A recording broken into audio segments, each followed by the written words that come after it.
can you just slate it like a regular person? Please. Please.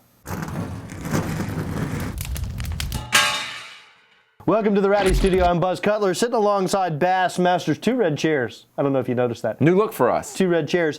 Let's talk a little bit about these rumors that Dave Moody first reported. Kurt Busch possibly going to the 43 car over at Richard Petty Motorsports, the iconic 43 car. Look, I'm sure there's a lot of people that would be saying, what are they thinking about? I'll tell you what they're thinking about. I'll tell you exactly what they're thinking about. They're thinking about winning races.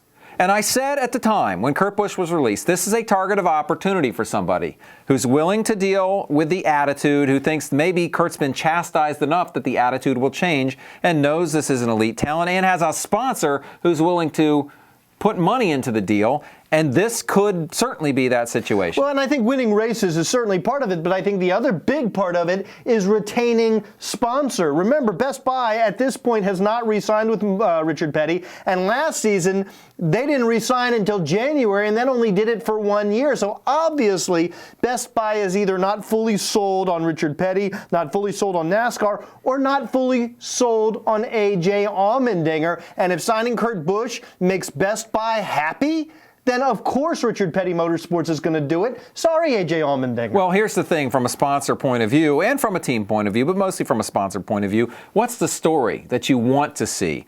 It's redemption, right? It's redemption. It's a guy who says, look, I know I need to change. I'm trying to change. I've hired a sports psychologist. I'm going to change. Then he goes out and takes the 43 car and, let's just say, wins the Daytona 500. That's a great story. Now, I'm not saying that's going to happen, but it potentially could happen. And if you're Best Buy, that's the kind of story you want to happen. A lot of publicity, a lot of good publicity, a good feeling. Sure, there's going to be a lot of people who will never, ever like Kurt Busch, but performance buys you a lot, and it could certainly buy Kurt Busch this opportunity. Absolutely. If he can get that car back into victory lane, I think a lot of the enraged old school NASCAR fans will forgive his past transgressions. If he gets out, he's already admitted he has work to do. Imagine if he wins that race. First or step wins to the recovery. Race. Right, admitting you have a problem. Exactly. You might try it.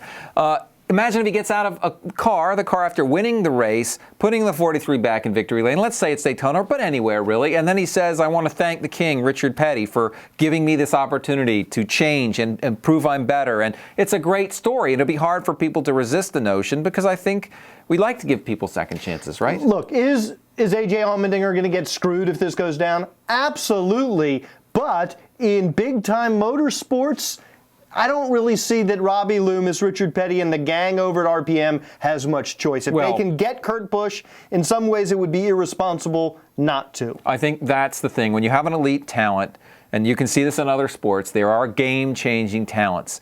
And sometimes they wear out their welcome in a certain place, and they have to move. They have to go somewhere else. That happens a lot. And generally speaking, there's another team that thinks, maybe this guy could turn the corner or has learned something from this experience. Now we're going to get an elite talent with maybe a better attitude. Now sometimes, T.O., the attitude doesn't seem to change much, right?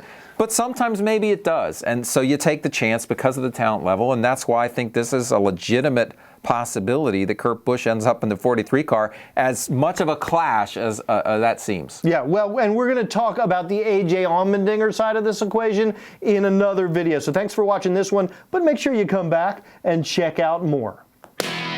Rowdy.com. Say it like it is. Say what like it is? Rowdy.com.